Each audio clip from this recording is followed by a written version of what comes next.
This episode is brought to you in part by UC Irvine's Executive Master's Program for Human-Computer Interaction and Design. As a user experience professional, UCI's hybrid program will allow you to maintain your job while pursuing the master's degree that will propel your career forward. Stay tuned to learn more about this exciting program. Find your place in a safe, caring, generous, and inspiring community of UXers who are passionate about fighting for the users and making a difference in this world through great design. Try User Defenders Community free for 7 days at community.userdefenders.com. More to come.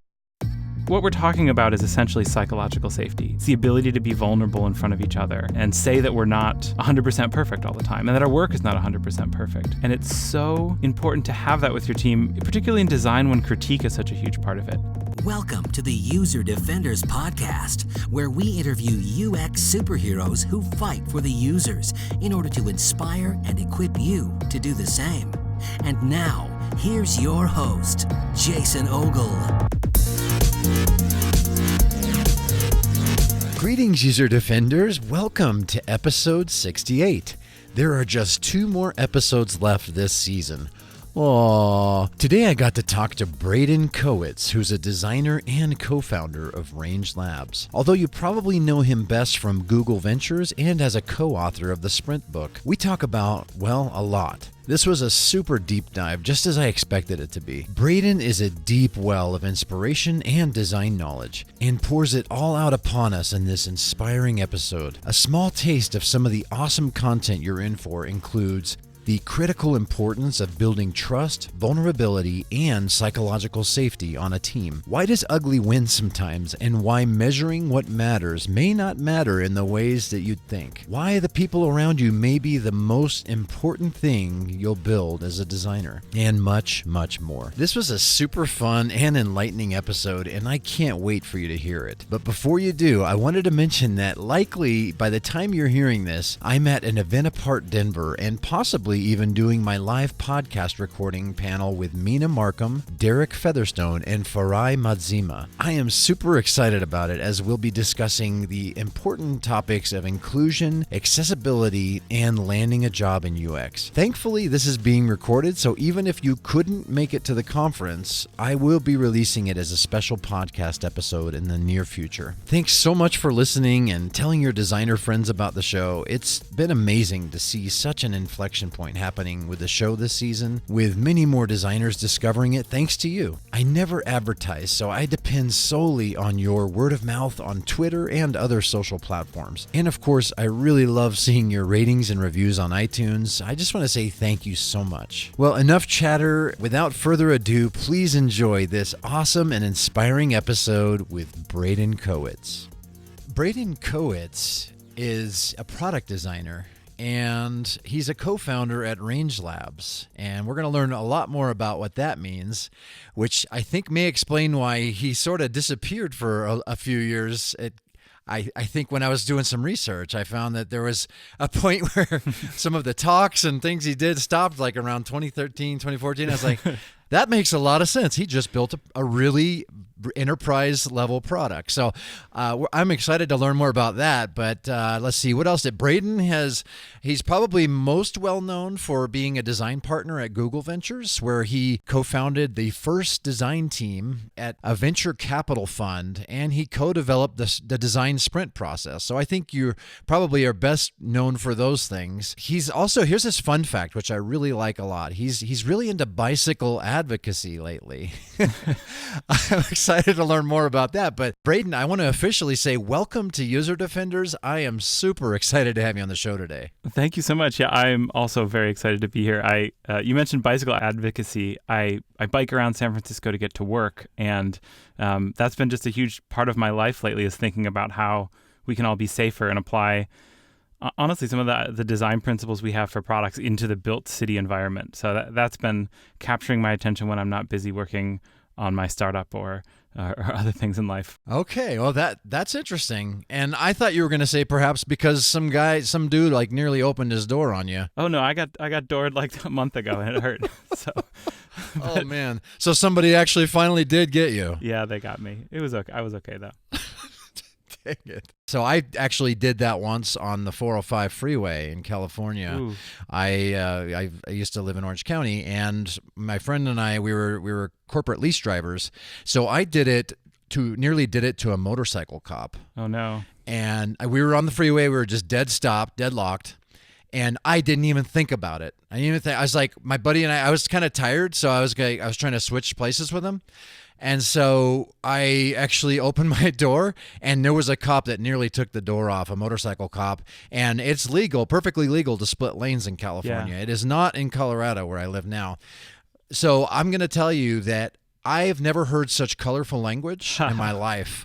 Like a sailor couldn't even top what I heard this cop say to me. He was so angry, rightfully so. Right. Right, Well, it's an rightfully interesting way so. to think about it from the user perspective, right? We usually say the user is never wrong, right? And so in this situation, like, were you wrong for opening your door? A lot of bicycle advocates would say, yes, you should always look, and yes, please do always look. On the other hand, there's a way that we can design the built world such that you don't have to look. That there are safe places for bicyclists to ride. That if people forget to check before they open their door, it doesn't lead to a death. So that's the thing I'm actually most excited about is changing the built world to make it safer, even when we're just being human and forget sometimes. It's just one of those user problems where it was unintentional. Like I wasn't even thinking, like it wasn't top of mind, right? And I think maybe that's kind of what happens. Like this person that finally got you with a door, I think one of them narrowly missed you, but this person that finally got you, they probably were in a hurry. They probably weren't thinking that. Chances are they were on their dang phone. It reminds me of this quote that humans are bad at vigilance tasks. And I think I learned that around the time when we didn't have cloud software and you had to hit Apple Save all the time. Remember that in Photoshop? And then Photoshop would crash, Lord, yes. and you forgot, I haven't hit Apple Save in like 3 hours, and there goes my whole afternoon. Like we're as humans, we're bad at that type of work, and so thank God we have autosave now. But yes, yeah. I'd love to see some innovations around door openings. I know that there's on your Twitter feed, it was something about this reach, the Norwegian, the Dutch reach, or whatever it is. Yeah. Yes. It sounds kind of funky, but you just take whatever hand that's closest to the door, you take the other one and you use it to open the door, and that just forces your body so that you can see oncoming bikes. But it's another thing to remember. It's a vigilance task. You have to remember it until you kind of build it into muscle memory, and then it becomes automatic. Yeah. And unfortunately, we may lose a few bikers until we all learn this. It's sort of like texting and driving. It's like, why haven't we learned that we can't do these things? But I like the Dutch reach far better than the Dutch oven. Fair enough. This has been a fun little intro here. Can you tell us about what you like to do when you're not working? I really like backpacking, and it's one of the things I've been very busy with this startup range over the past 2.5 years, and I have not been getting out to backpack as much as I would like, but I just love getting out of the cities and up into the mountains and getting away from the internet and the phones and just spending time walking with friends. There's something that connects me to the people around me and to the world in a really nice way. And I always come back from those 3-day or 4-day trips just incredibly relaxed, but more importantly, energized and ready to jump back into my job. And I haven't found any other type of vacation that's quite as relaxing, even though it can be physically demanding as well. Do you ever do the grounding techniques where you're like barefoot out there? There's like a lot of research around this, when you're barefoot or like, feeling the textures under your feet, like of the earth and out in the wild. There's something like kind of cathartic about that. Have you done any research on that, or have you done some of that? Well, I don't do that backpacking. Usually I'm glad to get my hiking boots off at the end of the day, but yeah, sure. I do think about that. I try to practice mindfulness in my life, and particularly in meetings when I find my mind drifting. I try to ground myself, feel myself in my seat, feel my feet on the floor, feel my fingers, and that really quickly brings me back to the room and the people in the room and the conversation.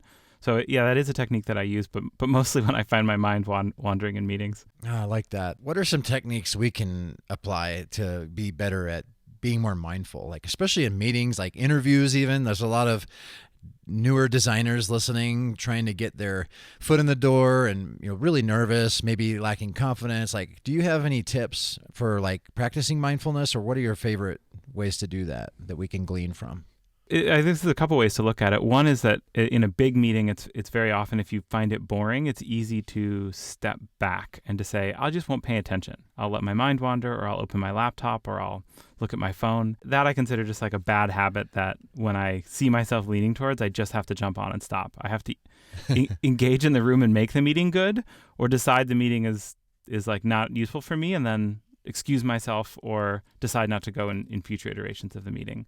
But disengaging but still having my body in the room is not respectful to the other people that are there trying to work together. So that's one way to think about it. The other might be, if you're going into a meeting with a lot of nerves, how to calm those nerves. And there's lots of things to do around exercise and meditation. A thing I've been doing a little more lately is trying to connect with my fears. So if I'm going into a meeting, let's say to raise money for, my startup, like, what is the fear? The fear is that I'll look stupid, maybe, or that they won't think we're doing a good job of running the business, or that maybe we won't get money and we won't be able to continue.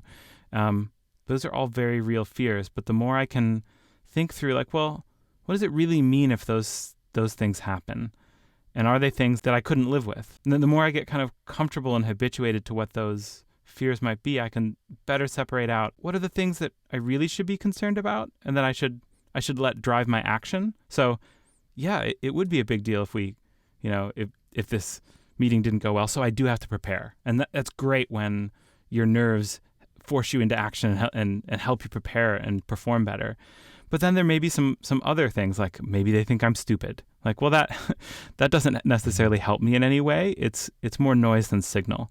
And so for those types of anxieties, the more I kind of expose myself to them, the more I realize they're just noise, they're just chatter, and they're kind of silly, and I should just let them go. I like what Seth Godin says too. He says, dance with the fear. Yeah, that's a good way to put it. Isn't that good? Yeah. Just dance with it. Face it. Like you said, Braden, face the fear and then dance with it. And then, because I'll be honest with you, like, and this is kind of, like, this is me being vulnerable. Like, it took me about 40 years of my life before I actually started dancing with the fear, before I started like embracing the fear. And that's hard to admit. And it's a little embarrassing too. Frankly, I didn't even have any confidence in myself until I was like approaching 40. I had very little, I should say. And I felt like I was kind of hiding and I just didn't have a lot to believe in, I guess. And a lot of that had to do with just choices that I had made in my life. I'd made some really negative choices in the past, especially in my youth, that kind of just haunted me and kind of hung around. So even though I had changed, like, a long time ago, I changed my decisions, I changed my outlook, and I found my faith and everything. And so it still took me a long time before I actually really did start dancing with the fear. And it's like, once I started doing that, like, it's amazing how many like things started happening in my life, like good things. And I would have never found these things.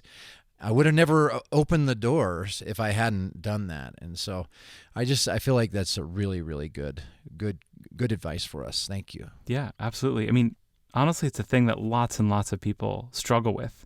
And I think too often in the world of design or startups, like, we all try to tell everyone that we're doing great all the time.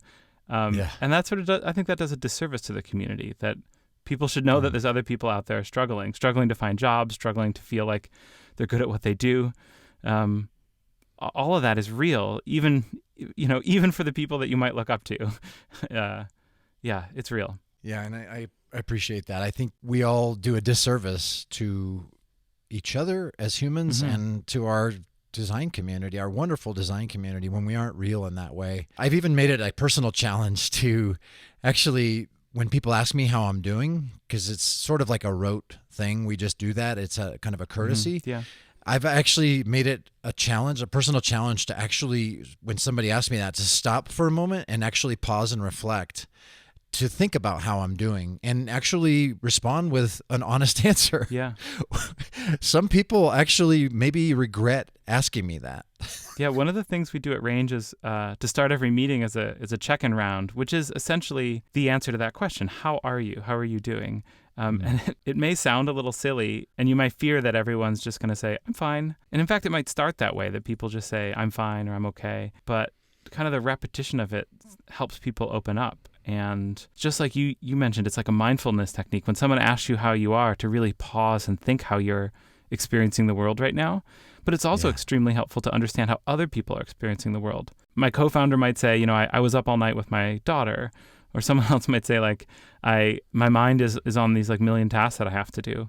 And that colors their view of what's going on in the meeting, and it helps me understand where they might be coming from. The other thing I really like about that is it invites the other party to actually feel safe to share what they're going through as well. It's like, let's go first, right? Like as leaders, like we need to go first. And so I think that's a really, really great technique and a great practice. I'd love to see especially creative-oriented agency and organization, I'd love to see every one of us apply that in our meetings and be genuine about it. I think it's so important because, when you think about, what we're talking about is essentially psychological safety. It's the ability to be vulnerable in front of each other and say that we're not 100% perfect all the time and that our work is not 100% perfect. And it's so important to have that with your team, particularly in design when critique is such a huge part of it. Because if you're worried about appearing perfect all the time, you're not going to be in a place where you can listen to feedback. You're probably not in a great place to even give feedback, honestly. Yeah, that's so true. I love this. Braden, tell us your origin story. What inspired you to pursue a career in this exciting, challenging, and ever-evolving field? Like a lot of people, I got into design sort of by accident. So I was studying computer science at University of Illinois, and I sort of got into user interfaces and working in a lab that did a lot of early virtual reality work, and we actually built a bunch of simulators for psychologists. So if you've ever been in a car where you turn on the turn signal and then it beeps at you because someone's in your blind spot, that was work that we did. We like built this took this Saturn and awesome. took it into a basement and hooked it up with lights and buzzers and seat vibrators and localized sound and the psychologists then were studying what's the right way to alert a driver when someone's in their blind spot. So I got to build that, some of that technology for those psychologists, and I started to understand like the service aspect of what it means to make things through that work. And then when I failed out of grad school in computer science, it was, I don't really, to this day, don't quite know why it all of a sudden, because I loved it, and then it just got really hard like a wall. So either I'm not smart enough to do it, or I made a couple of bad class suggestions, but I was doing really poorly in that grad program. And at the same time, I realized that Carnegie Mellon had rolling admissions to their HCI program. And to me, that was like a little bit of engineering, a little bit of psychology, cognitive psychology, which I was interested in, and a little bit of design. And the design stuff seemed kind of new and interesting to me. So I signed up for that and did that grad program in a year. And then, like surprising to me, I got a job at Google after that. And that's really where my design education started. But it was all a total accident. Looking back at it, though, the thing that I've appreciated the most, I think it has to be the diversity of backgrounds that people have. So like my journey was a total accident, but a lot of other people too. And when I was studying engineering, it just felt to me that a lot of the people that I was studying with, and it might have just been because it was in a Midwest public school, but they had all been like me, like nerdy kids who liked physics and math and like ended up here. And a lot of our backgrounds were very similar. It was hard to learn from each other. And I found that once I moved into the world of design, there were people with art backgrounds and storytelling backgrounds, just a huge diverse set of experiences. And I found immediately that I started to learn from the people around me in a strikingly different way. And I think that's what got me mostly hooked, was not only the real ability to make things in service of other people, but also just how much I can learn from the community.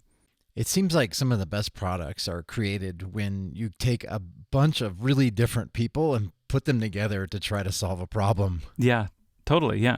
So you strike me, Braden, as somebody who really places a lot of emphasis on the visual side of design, like especially with UI and things. But you also have built products. You've built and shipped a lot of products for a lot of startups. I'm curious, like, how have you been able to find a balance between form and function? Like, do you have some thoughts on that? I have a feeling you do. Yeah, I mean, honestly, I'm not very tied into the visual aspect of design. My background was in engineering, and I've gotten steadily better at the visual aspects over the years to a point where I feel comfortable, but I might by no means good. I do what other people do. I look at patterns and I go, that pattern applies here, and I can execute that pattern in this context. But something like brand design, where it's really deeply about how do you create evocative visuals and tone that connects with people. I really admire designers who can do that, because I do not do that well. I am much more, through my experience watching a lot of user studies, the stuff I think matters more when people get in to use the product is how it works and how they understand and learn how the product works. That is usually where I start.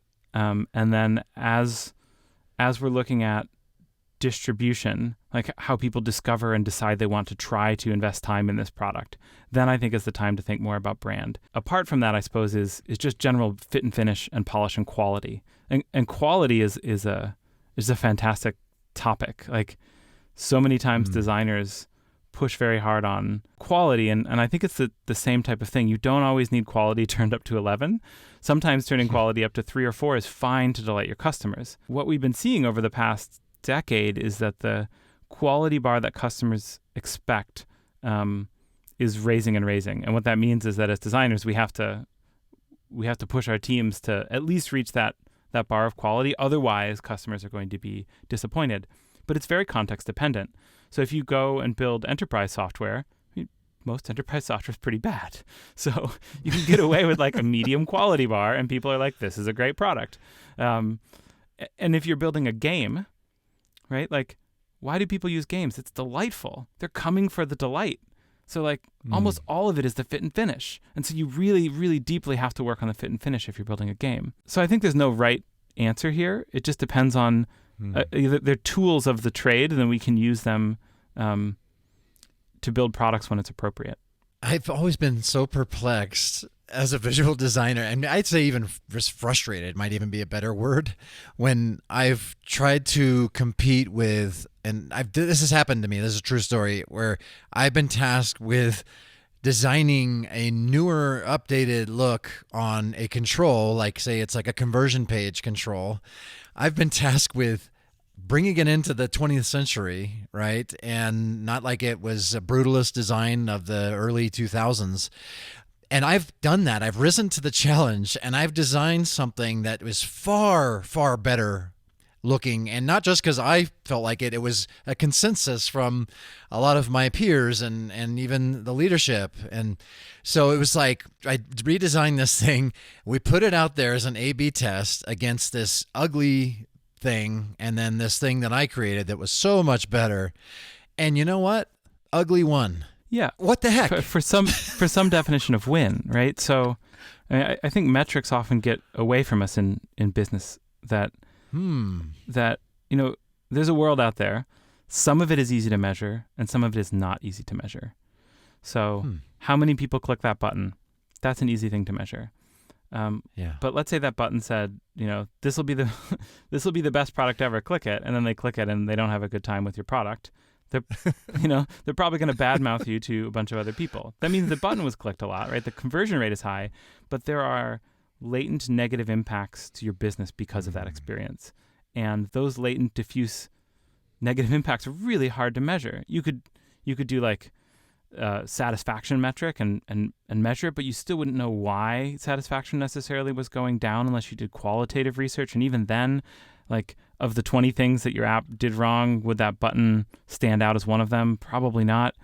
So I think it's important for us to, this feels a little weird to say, but like, you have to have faith that building quality into your product will help you long term, even if you can't measure it, because in many cases you won't be able to measure it. And so I don't know the particular situation of what you were working on, if that page is core to the business flow and the new like design trend did not indicate to people that they could click on the button. That might be a real problem. Maybe you can find a middle ground. But I think metrics have gotten a little bit too much away from us lately in in some aspects of design. But in other aspects, it's incredibly helpful to understand behaviorally what people are doing in your product and whether they're doing the things you expect them to. Many UX professionals want a master's degree, but they don't want to move or pause their careers to do it. Thanks to UC Irvine's one-of-a-kind program, as a user experience professional, you can receive a world-class master's degree without quitting your job, commuting, or moving. UCI blends in-person learning with the flexibility of online distance education in a top-ranked one-year program. UCI's alumni become distinguished UX designers, researchers, and strategists all over the world. When you're ready to elevate your user experience or design career, UCI's master's program for HCI and design will give you just the lift you need. Learn more about this amazing program at userdefenders.com/UCI. That's userdefenders.com/UCI. That's so fascinating and very insightful too. I love that you said that, Braden. And I'm just trying to think about this from this is the struggle. This is the designer's struggle, right? Because especially with the emergence of growth design, which I love seeing that. I love seeing designers being a lot more invested in the business metrics of what they're doing. I'm late to the party. But I'm diving in a lot more myself. And I guess it's it's such a tug of war, right? Yeah. Especially if you appreciate and you know that a good UI, like a beautiful design and clean kind of aesthetic and everything, you know that's going to be better in the long run. But if there's metrics that say there's more clicks on this ugly piece of crap or whatever, then no matter what, even with what you just said, which was so enlightening about metrics don't always matter in the way we think they might, especially with brand recall and with the stuff that's harder to measure, like delight and things. So it's how have you been able to kind of manage that, and what's your advice to us in managing up, so to speak, in some of those decisions as designers? Yeah, I mean, it is very hard, and I haven't had to deal with it as much as many other people have.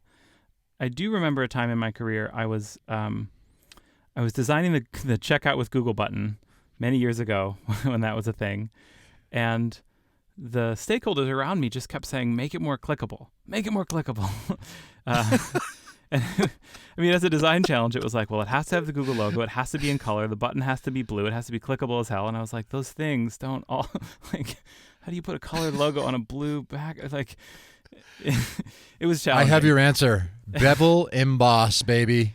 Well, Bevel emboss drop shadow. There was a lot of drop shadow on that button, but my friend at the time, he was like, you should just put flames on the button and say check out now, chance to win free iPod. And I thought I laughed because that is the most clickable button. But then I actually mocked it up and brought it to the team. And I said I think this is the most clickable button. And they all laughed. And then I said, no, really, if that is the only principle we have, then this would be the button, right? And it started a good conversation about what other principles that we have for a button like that. It should embody the brand. It shouldn't overpromise. It shouldn't cheapen the experience that you're about to go through. There are a lot of things that we care about that maybe aren't entirely clickableness. And once we're able to articulate what those are, then we can make a balanced decision about how this visual asset should look to embody those values. And some of those values we'll be able to measure, like clickability, and they're very important values. And other values we'll have to use our own judgment for. So I think sometimes in arguments, thinking through the endpoints, the extremes, are very, very important. What if it wasn't clickable at all? What would that look like? And what if it was the most clickable thing ever? What would that look like? Yeah, make it pop. Yeah. Make it pop, right? It's fascinating. And I don't know why I thought of this, but Lynx Cars is still online after 20 years. What is Lynxcars.com. Have you ever visited Lynx Cars? No. Lynxcars.com. All right, should I bring it up? Go ahead. All right.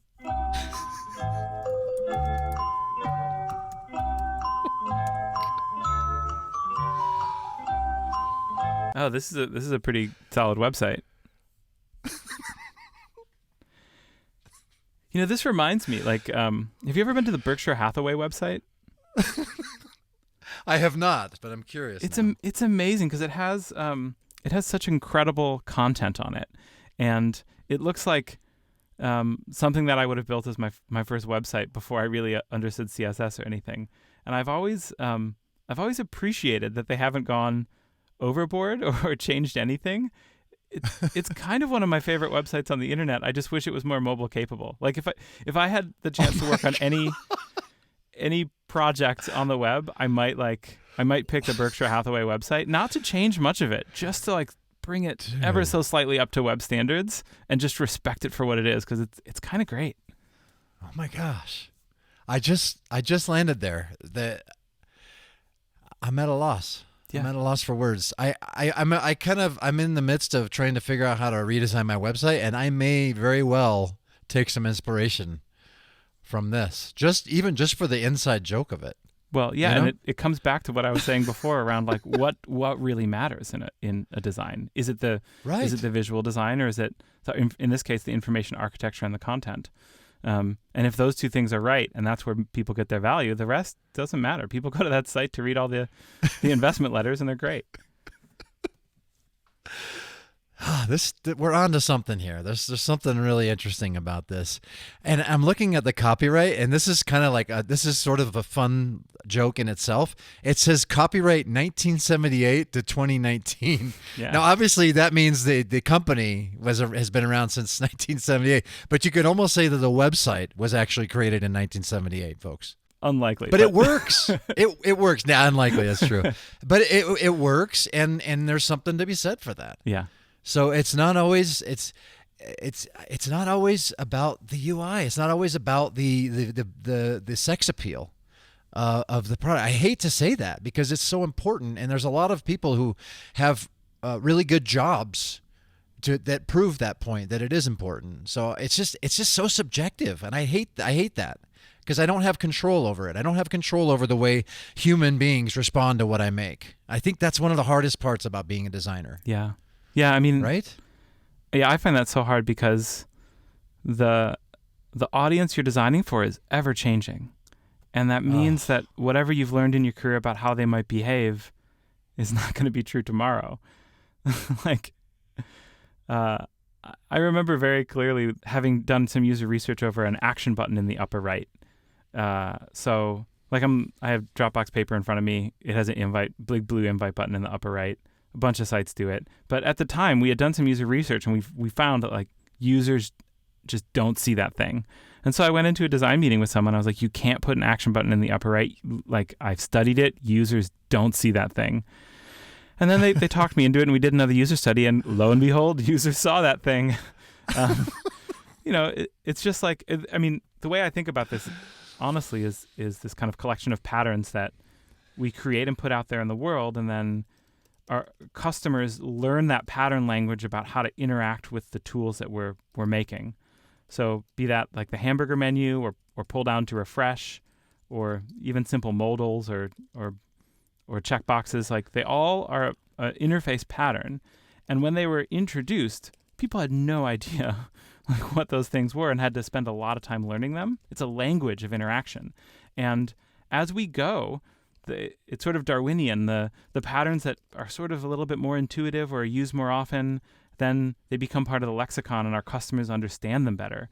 And so there's this constant, I mean, it's sort of like developing a language that we're doing right now. There's this constant dance back and forth between us as designers creating elements and putting them out there in the world, and our audience increasingly understanding what those elements mean and being able to build more sophisticated interactions with that language that we have at our disposal. There's a few things I'm thinking about in response to that. One is defenders don't design something like a UI element or pattern and say, I did this because Google or Facebook or Microsoft did it. And they obviously have a lot of people visiting, right? Yeah, that's one way that, I mean, Facebook introduced the hamburger menu to a billion, or 500 million, whatever, older folks. Mm-hmm. Like they introduced that pattern, but then they abandoned it when all of us were kind of like adding the hamburger menu to our website because Facebook did it. Then they abandon it because it wasn't a good experience. Like Luke W says, obvious always wins, right? Yeah. So I want to just encourage us to not, because I'm in a situation right now at work even where I'm building a product and I'm working with a UI designer and I love this guy so much. He's awesome. But we're bumping heads on this design pattern that makes no sense.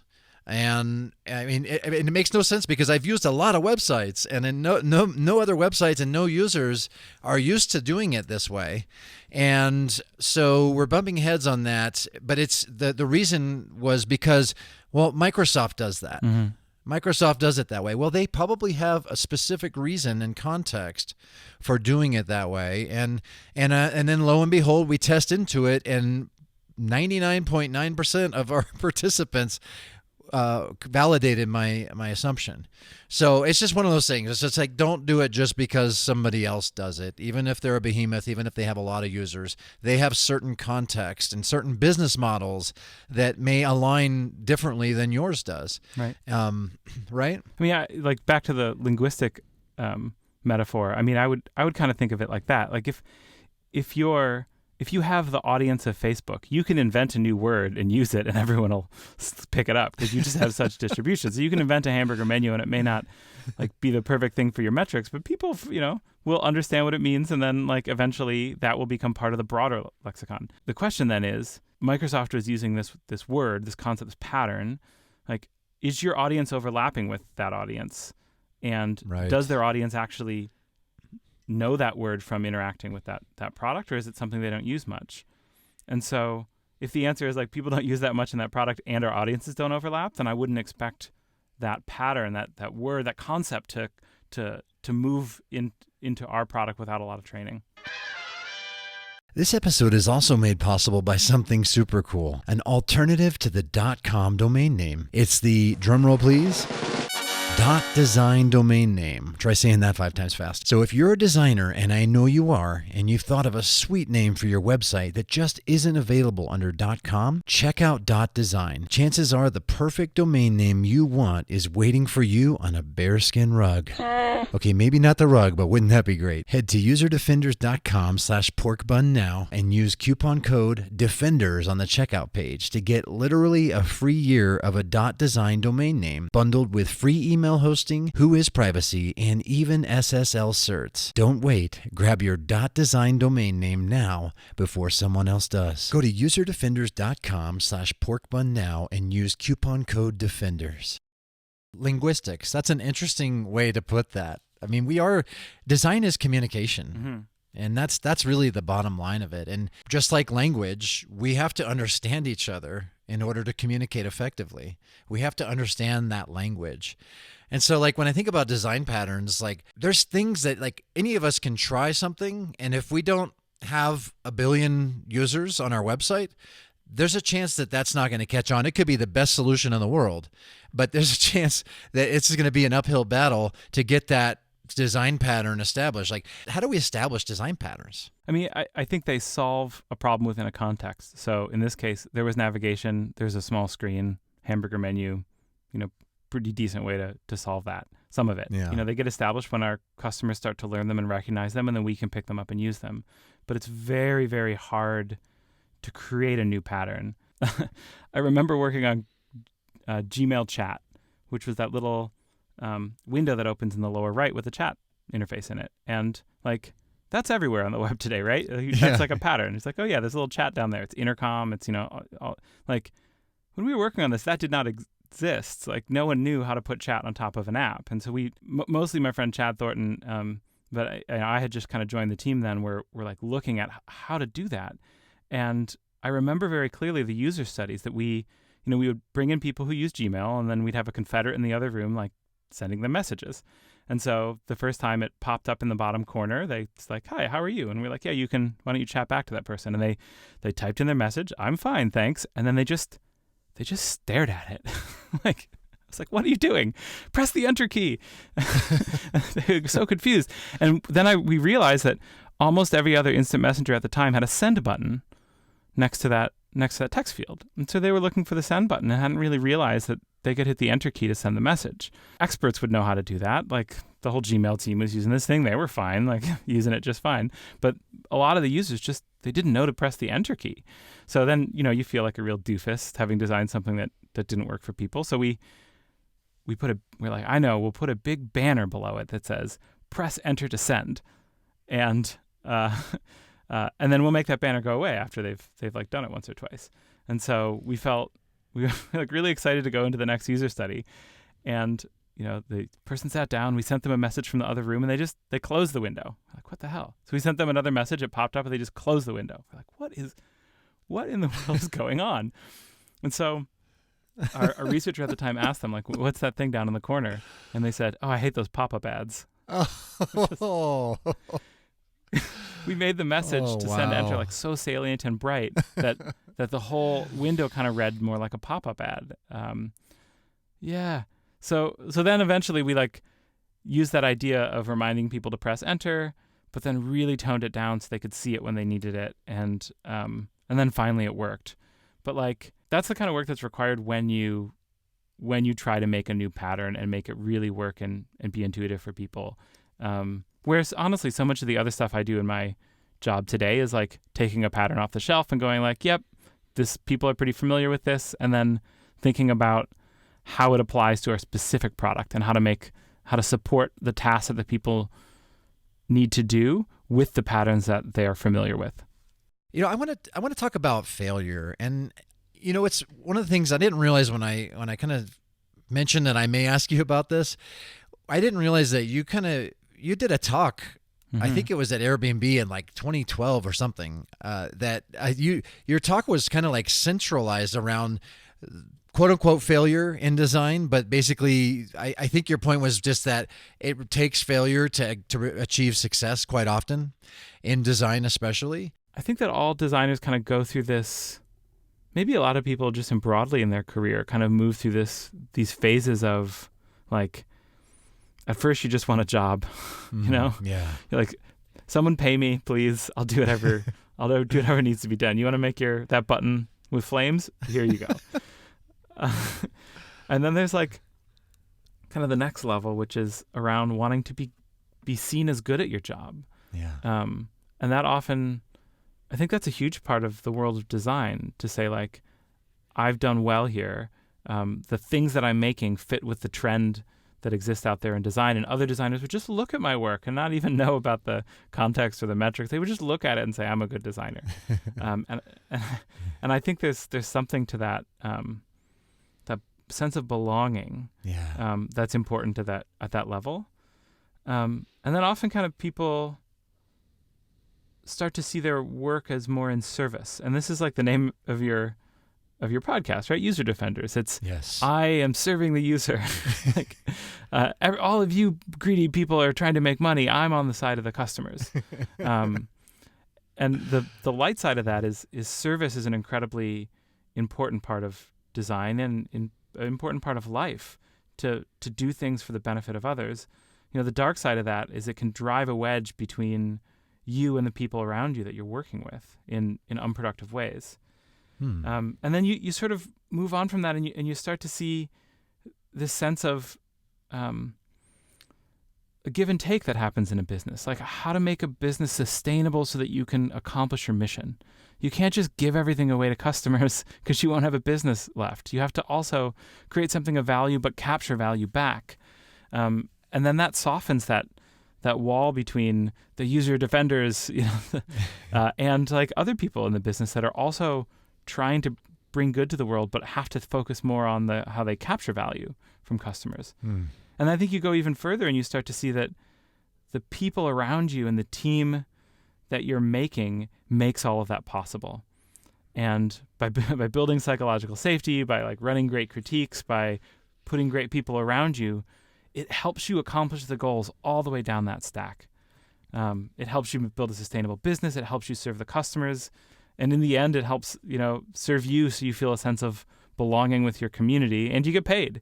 Mm-hmm. So I think when I look back at that time of my life, I have this view now from building a company where it's very clear to me that it is about the people and the team, and that is by far the most important thing that I'm making as a designer, is how we all work together to build things, and that all the rest comes through it. And I look back at that time in my career, and I realized I did not have that perspective back then.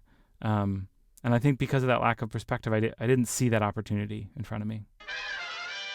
There's a reason almost all of us are connected to other humans on a social network. It's because we're all wired for connection. But unless you're a social butterfly and constant sharer, of which I am neither, it can at times feel somewhat lonely on many of these platforms. That true, genuine, personal connection can often go missing. Not only that, but you may be connected with a bunch of folks who are constantly bombarding you with cat videos and or William Hung's Hung for the Holidays Christmas album, when all you really want is a social network focused on what really matters to you. Not that Zuckerberg's Lloyd Christmas haircut at yet another round of hearings isn't entertaining. Enter User Defenders Community. Finally, a design community that has everything you love about Facebook or Twitter without Mark and Jack's constant barrage of irrelevant, intrusive ads and manipulating you with privacy violations and AI-driven algorithms that force uninteresting and irrelevant content from folks you may not even follow. UD Community is focused on one thing, UX design, and has genuinely caring, empathic designers there acting as mentors and peers to help answer questions and offer guidance and inspiration on your important design journey. When you join, you get so much more than this too. You get access to early ad-free User Defenders episodes. We have live exclusive expert trainings, sometimes with past guests of the show. We have a book club where we read a book and discuss it live as a group, and so much more. Plus, you can connect with me in a real, personal way as I try to engage on every single post. So, what are you waiting for other than to finish that clean and jerk or pull over to the side of the road to safely join? Try User Defenders Community free for 7 days at community.userdefenders.com. After that, it's only $9.99 a month or $99 a year. Defenders, let's get better together because we're better together.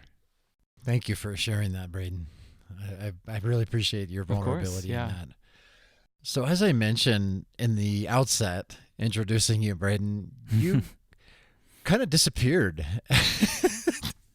It kind of fell off the grid from like 2014 or something, maybe 2015 on.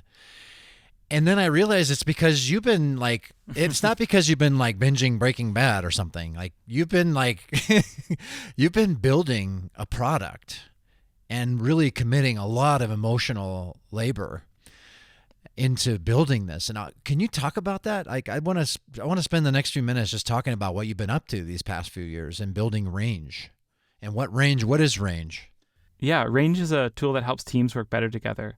We started at thinking about how difficult it is to get alignment as organizations grow, and the tools that would have to be in place to help large organizations kind of function as effectively and efficiently as a small startup.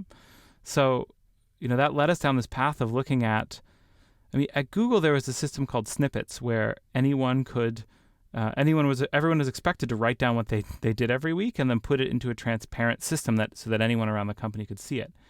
That was a total inspiration because it broke down silos within the company. It helped you understand what your manager was doing. It helped other people understand what you were doing.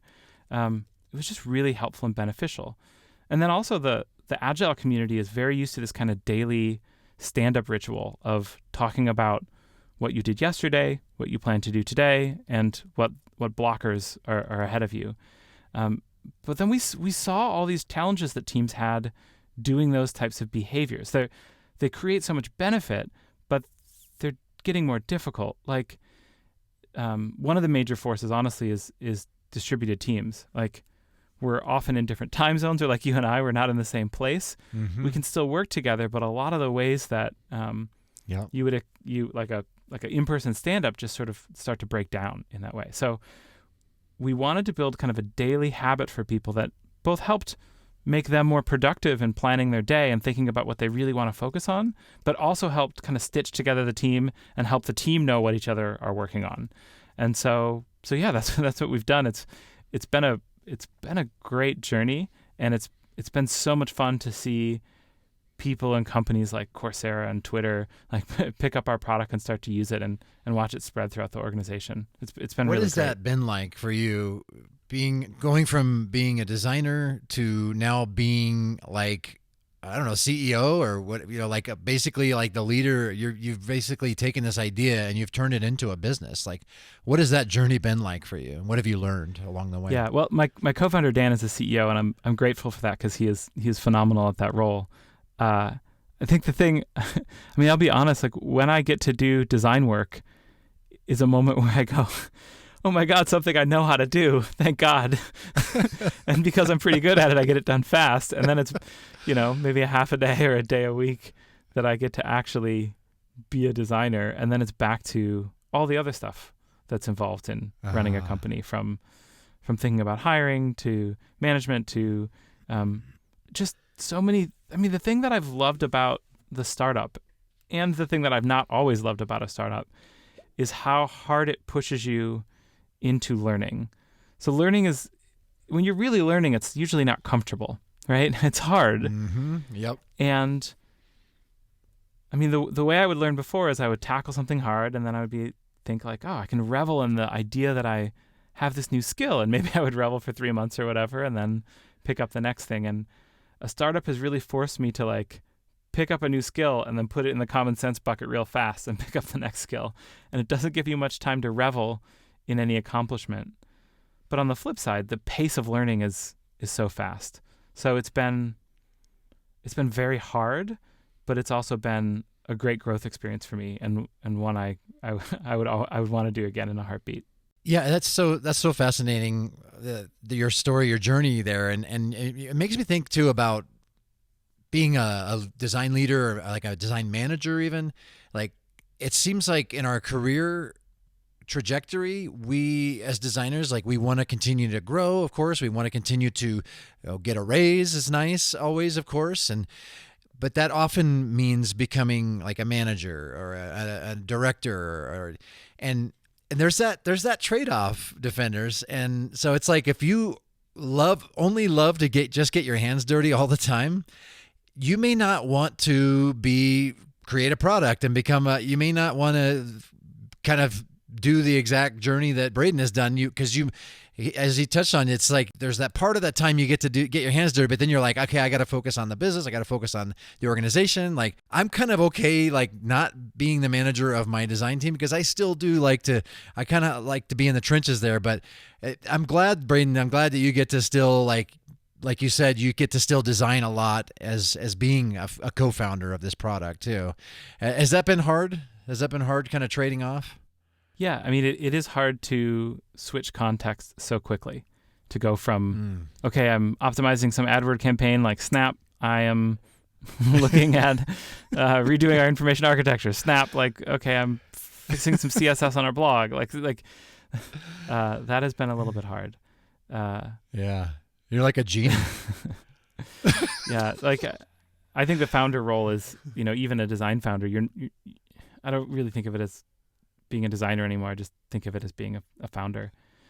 But I use my... Do you have side hustles? That you do to kind of stay sharp creatively and stuff when you start feeling maybe a little stifled?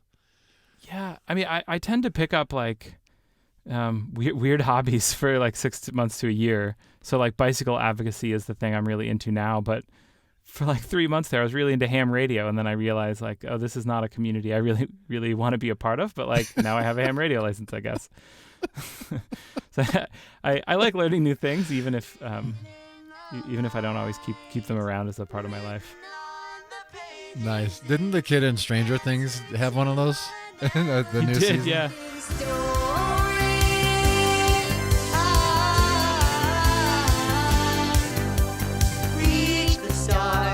Did you see that? I was looking at his antenna. I'm like, that antenna's all wrong. He did it wrong, huh? But he was still able to sing the never-ending story to his gal, which was pretty awesome. The story was good. So that's awesome. So who is this product for, Braden, real quick, before we get to the Super 6? Yeah, I mean, this product works really well for teams of, like 5 to 20 people, and it scales up.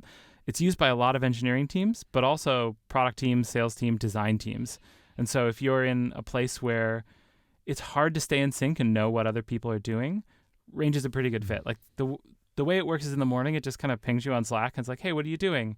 And then, you open up Range and we hook up to all the integrations that you use. So we have like Range actually knows a little bit about what you're doing. So you can plan your day. You can say like, oh, this issue was assigned to me in GitHub.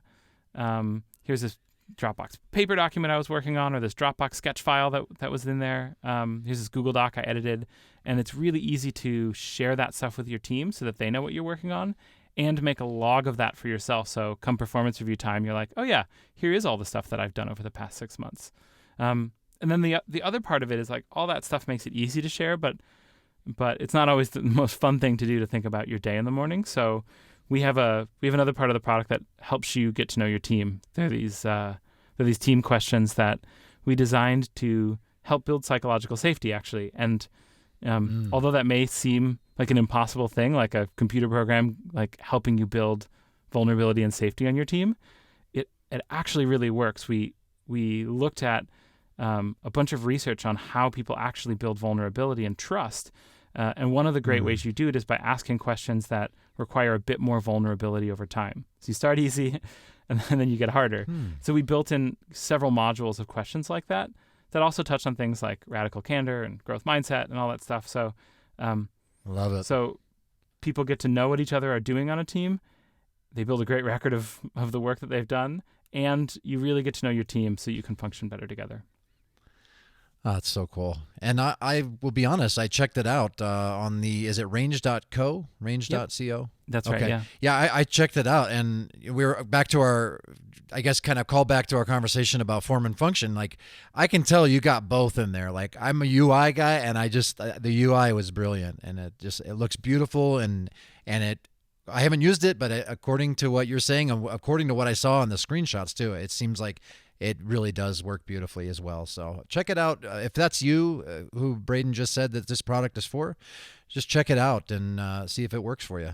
Hi, I'm Denise Jacobs, keynote speaker, author, and self-proclaimed creativity evangelist, and I fight for the users. You're listening to User Defenders Podcast with Jason Ogle. I want to jump into these last few questions, Braden, if you got a few more minutes. Yeah, I do, yeah. Awesome. I call these the Super Six. Okay. So these are questions that really tie in well to the theme of the show, and so I want to jump through these and you can give me quick answers if you want, or you can dive deep. It's up to you. What's your design superpower? I love interaction design. Like we were talking about patterns and language, and that is totally my jam. Like particularly like if I could work on anything that would give me satisfaction as the designer, it would probably be OS level design, because if you're working on an OS like at Google or Apple or Microsoft, there's only a couple companies that can really do, maybe Facebook can do like OS level audiences. You can invent new patterns. You have enough audience to do that, and you have the need to do so because at the OS task level, as people are moving around and trying to do multiple different things, it's very complex, and you often need to create new patterns to help people do that. I love interaction design. You give me like a tough, like in Range, like the compose view is one of my favorite places to tinker and think about, because there's all these complicated, like, so how do you say this Jira task that you did it today, but then want to do more of it tomorrow? Like, do you copy the task? Like, how exactly does all that work? That is not just like getting around or visual delight. That's kind of really deep in the interaction stuff. I love it. Oh, that's so cool. That's inspiring, man. What's your design kryptonite, adversely? Yeah, I mentioned this earlier. I think it's got to be brand. Like, my friend Hannah Donovan launched this app called Trash TV, or it's Trash.app. It's like, she has such a great sense of tone and voice and brand and visual. Like that thing looks like nothing I could make, and it really speaks to their audience. It's done so well. And I see that work, and I'm like, oh, there's no way I could have done that. Like, even at Google Ventures, we worked with a material team to do the new GV logo with kind of the slash in it. And yeah. Looks great. Yeah, it's amazing. I had done like 100 revs of like what a G and a V would look like together, and when I saw theirs in the first like design review, I was like, "That's it. Yep, you knocked it out of a park. I'm an idiot." Like, so that's something I don't do well, but I'm also like not sure. Yeah, I'm not sure if I want to get better there. There's other things that I want to get better at. I like how you kind of close that sentence, because your growth mindset kicked in. Yeah. You're like, you know what? If I really wanted to, I could get really good at branding, but it's not something I want to focus energy on right now. Yeah. I feel that same way about learning JavaScript. Fair enough. What would your UX superhero name be? You know, I've had the really good fortune to see a lot of different teams in my career. Both at Google, there was this time when I could just like move between teams and essentially had no managerial oversight, and I just wandered around. And then at Google Ventures, I got a chance to just kind of pop in and see a lot of different companies. So maybe like the Traveler or something. Like, does that make sense? Nice. Like a wanderer. How about Nomad? That sounds good. That sounds kind of superhero-y. I don't know all the connotations of the word nomad. Not sure. Yeah. But yeah. Siri, what's nomad mean? You're bad? No, let's see. Nomad. Without a fixed habitation. I think that fits with my backpacking as well. So let's go with it. All right. The Nomad. The or just Nomad? You tell me what superhero should be named. I like Nomad. I like just Nomad. Okay. Yeah. All right. That's cool. What's one habit you believe contributes to your success, Braden? I think, I was talking with someone the other day about the thing that founders often have trouble with. And I think to be a venture-backed founder, you had to pitch your company to a bunch of venture capitalists, and they had to think it was a good idea. So founders are usually pretty good at pitching. And in fact, designers, particularly in the agency background, are also pretty good at pitching ideas. But once you get through that initial, like, yes, we'll build your design or buy your design, or yes, here's a bunch of money to build your company, you have to switch from pitching to listening. And yeah, that's something that I've spent a long time trying to get better at. I remember at Google how difficult it was to get consensus to build things. It felt like you had to get the product manager to say yes, then you had to get all the engineers to say yes, and then you had to get all the other designers to say, like, it just felt like so much of my job was convincing other people. And you would think that would be about pitching, but actually it was much more about listening to what other people needed, and the way they saw the world. And at the time I was working with Joe Kraus, and he said to me, first seek to understand and then seek to be understood, which I later realized is one of the 7 habits of highly effective people. But I've really liked that phrase, and I try, and I think it's helped me a lot in almost every conversation I've had. I love that. Yeah, listening is so important. I couldn't agree more with that, especially as a designer. If you could recommend one book to our listeners, what would it be and why? I think I'm going to recommend Sprint, by the way. No. I mean, the book I've read recently that I've really enjoyed is An Everyone Culture. And it talks a lot about building organizations. And they call it a deliberately developmental organization, a place where people can learn and grow and and the whole system is set up to help them do that. It's a little bit, it may feel a little bit out there compared to where your organization is now, but there are many organizations that operate this way. And as designers, we can shape digital products, right? But we can also shape, built environments like architects or designers, and we can also shape cultural environments. And that's what a company organization is. So I like that book because it helped me start to see what an organization might look like if it was designed to a place that fit more of my values. That sounds really good. I haven't heard of that yet. I'm gonna definitely have to check that out. I'm big on culture. I think it's critical. This is my last question, Braden, and this is one of my favorite ones. Mm-hmm. And what's your best advice for aspiring UX superheroes? Just work with great people. Like life's too short to work with people that are difficult. In most of what I've learned has been from mentors and people around me, and most of my happiest times in work has been working with people I really trust and love and admire.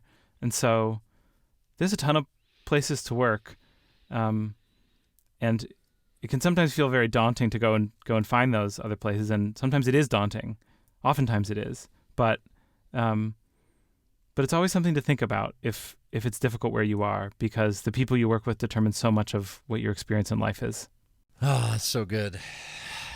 And that's the one thing too, is like, it's so hard to control. You can't choose the people you work with when you apply for a job. Do you have tips on how to like really figure out the kind of the culture before you say I do, so to speak, before you sign the contract? Like, do you have some things that you've learned through the years that will help us to kind of be a little more choosy, or just kind of vet the culture better before we go in? That's a good. I don't have that a lot. I mean, I've had a tremendous privilege in my career to be able to kind of float around and just decide to spend more time with the companies that, or the teams that I could just sense were working better. But I totally understand that not everyone has that situation or privilege. One of the questions I like to ask most in interviewing companies is to ask them how they make decisions, and try to dive in as deep as possible and get them to do some retrospectives on a major decision they made and how it happened. I think that tells a lot about the culture. That is really insightful. I had never thought about that. That's a great takeaway, Defenders. So as we close, Braden, why don't you tell our audience the best way to connect and to keep up with you? Oh, yeah. I mean, you can follow along with our blog at range.co. You can find me on Twitter at Kowitz, at Kowitz. I'm on Twitter way more than I should, so you can always find me there. Awesome. Well, Braden, this has been phenomenal. Like, I'm so thankful that we got to spend this time together. Like, me too. Yeah. This is something I've been wanting to do for a while now, and I know that you've had really good reasons for not being able to do things like this for a while. And like building software is hard. Yeah.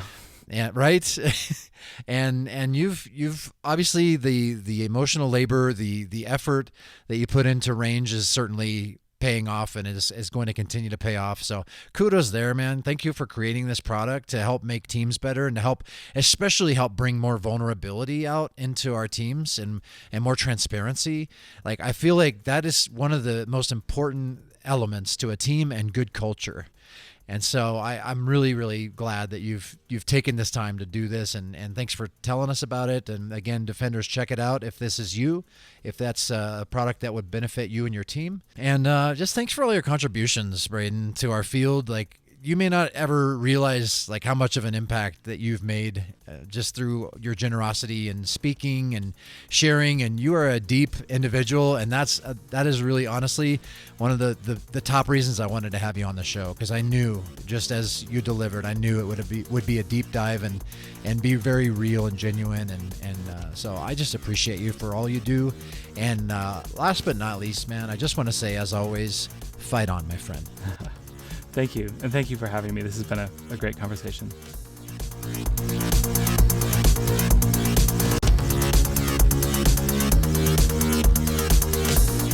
I love the phrase psychological safety. I've never quite heard it put that way until this conversation with Braden. What he calls psychological safety, I've always called great leadership and culture. They are complementary to one another. And this, I tell you, brother and sister, you can't have one without the other. Mister. In a creative field where problem solving is core to what we do, it's nearly impossible to truly thrive and rise to the potential you are capable of as a problem solver if you feel psychologically unsafe in your work environment. You see, when you're entrusted and empowered by your leadership to do the job they actually hired you to do as a professional, not to mention an adult, truth and science proves that you will thrive and go above and beyond to deliver great results. Conversely, when we are ruled by overlords who don't trust us, are never grateful or appreciative of the hard work we do day in and out, and even go as far as to criticize us in a completely non-constructive way, this creates a toxic work environment and culture, not to mention breeds apathy and disgruntled employees. Unfortunately, and sadly, there's a reason we have the phrase going postal. That's not leadership, it's management. Big difference. If you've been entrusted to be in any type of leadership role over a team of designers, and you're leading this way, please either wake up and get self-aware, read every Simon Sinek book, or go be a friggin' board member of an HOA. Stat. That's my rant. Now, the positive side of this is exactly what Braden shared with us throughout his awesome episode. We should, as often as possible, choose to work with great people. This begins with properly vetting the culture that you will be working in. Now, I wrote an article long ago that probably 3 or 4 people have read called Don't Be Culture Clubbed. We'll link to it in the show notes, and that'll guide you on how to do this. If you're already in a toxic work environment, remember, at will also means yours. Bide your time and look to land somewhere far better before you walk out, if you can hang in there long enough. When we truly find a great team and go through some crap with them, that only makes us stronger and builds trust and camaraderie. And consequently, our work gets better and we get better. A creative spirit can be extinguished and creative confidence can be destroyed far more quickly than either can ever be built. Building truly great products almost always happens on truly great teams. People may be the greatest thing we'll ever build as designers. Tweet your takeaways, Defenders. I'm at User Defenders and Braden is at Kowitz. Just a quick reminder to check out User Defenders Community, free for 7 days. You can go to community.userdefenders.com. And let's get better together, because we are better together. I want to thank Eli Jorgensen for the astonishing artwork and Darren Goldsmith for the sensational show notes. I also want to thank sponsors UCI and Pork Bun. In 2 weeks, the second from last episode of this season is with Sophia Prater, and you may recognize Sophia's name. She hosts a podcast also called UX Hustle, which I will be on before the end of the year. She is also the creator of OOUX, which stands for Object-Oriented UX. This was a really fun conversation, and I cannot wait to bring it to you. Please make sure you're subscribed, userdefenders.com/subscribe, to automatically receive this and future episodes. Thanks again so much for listening, Defender. I appreciate you more than I can say with words, and you are the reason I do this. You are the reason that other designers discover this show. So thank you for also sharing the love and dropping love bombs on me in this show. So until next time, as always, I just want to say, fight on, my friends.